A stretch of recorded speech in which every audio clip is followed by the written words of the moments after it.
ko po ito guys. Ito po yung kapatid niya. Ayan po. Wala po yung kanilang mama.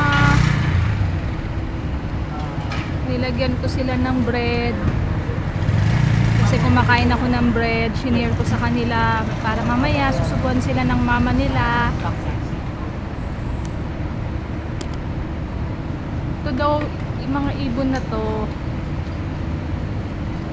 kung tawagin daw sa atin ay ibong bato. Tama ba? Yan guys. Thanks guys for watching.